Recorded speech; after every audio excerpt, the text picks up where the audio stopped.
This is Valley News Live at noon.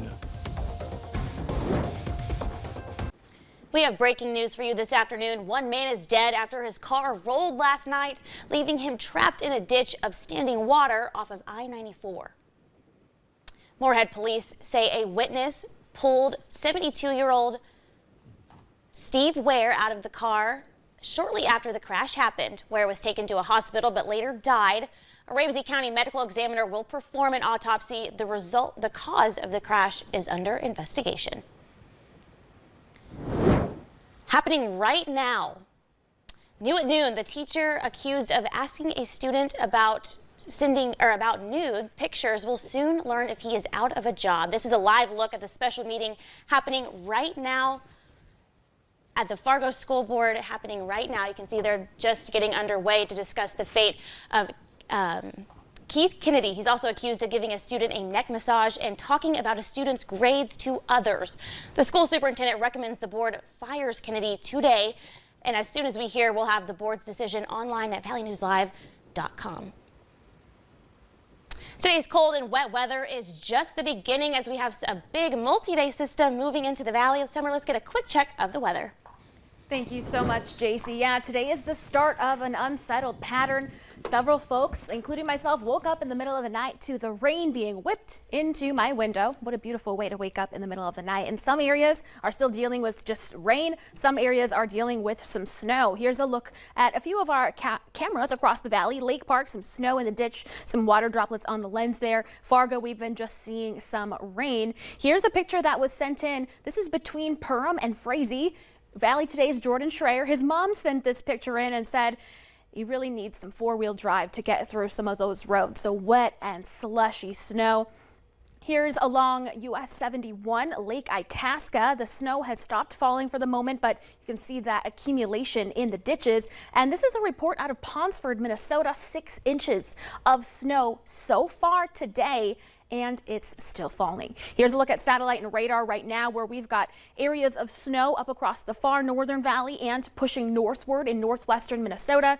Still some areas of rain down in the Fargo area and up towards Grand Forks, and there is more on the way as this low pressure system continues to sit and spin. So we've got that first alert weather day, not for today, but for tomorrow and into Thursday morning as conditions continue to deteriorate.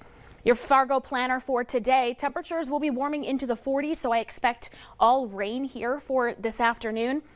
The wind will subside a little bit right as the main low pressure system is passing through, but JC, we're going to have some increasing wind and a transition of precipitation type.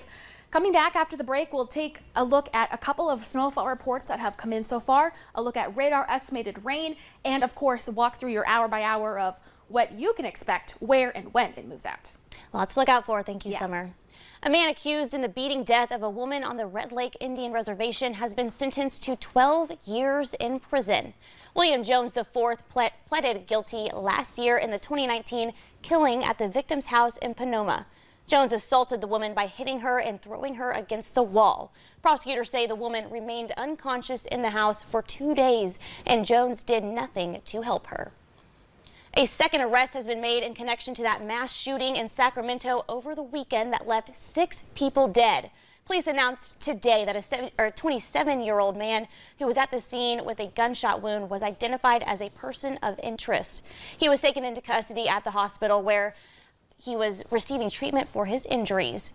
His brother was also arrested in connection to that shooting. Investigators have collected more than 100 spent shell casings at the scene. I-94 in South Fargo is open after a truck towing an excavator on a trailer clipped the underside of the 25th Street Bridge. The North Dakota Highway Patrol says it happened around 6:30 last night and sent chunks of concrete flying. Troopers say the driver had passed under several other bridges without trouble, but at 25th Street, the arm of the excavator hit the bridge. One lane of I-94 was shut down for several hours while a state engineer put a temporary fix in place and loose concrete was removed. The truck driver was ticketed for being overhyped. One person is hurt following a crash involving a deer. The Minnesota State Patrol says Hunter Sanford was driving north on Highway 71 in Wadena last night when he hit a deer and lost control of his car. That's when authorities say a semi driven by Cody Kuka hit the car. Sanford was taken to the hospital, but he's expected to be okay. Officials say the driver of the semi wasn't hurt. Add Becker County to the list of areas where the bird flu is affecting poultry flocks. The Minnesota Board of Animal Health says the highly contagious virus is affecting a total of 13 flocks, which is up from 7 last Friday. The newly reported cases are all in commercial turkey flocks, including one in Becker County. Meanwhile, the price of eggs is going up because of the bird flu. A dozen is now going for $2.88 in many places across the U.S. That's up 52% since the first confirmed case of the bird flu in February. North Dakota and Minnesota are among the 21 states with confirmed cases, which infects both commercial and backyard poultry and limits egg supply. We are less than 2 weeks away from tax day, and experts are encouraging you to get your taxes done as soon as possible.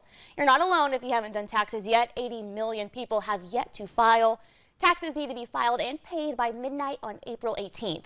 If you're expecting a refund, you can file for an extension, but you may not want to wait that long.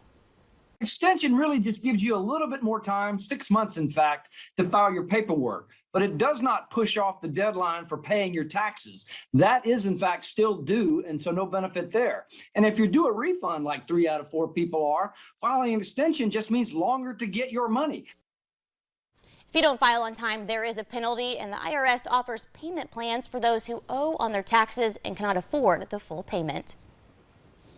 Coming up at noon, a massive snake slithered inside and made himself at home. Take a look at that.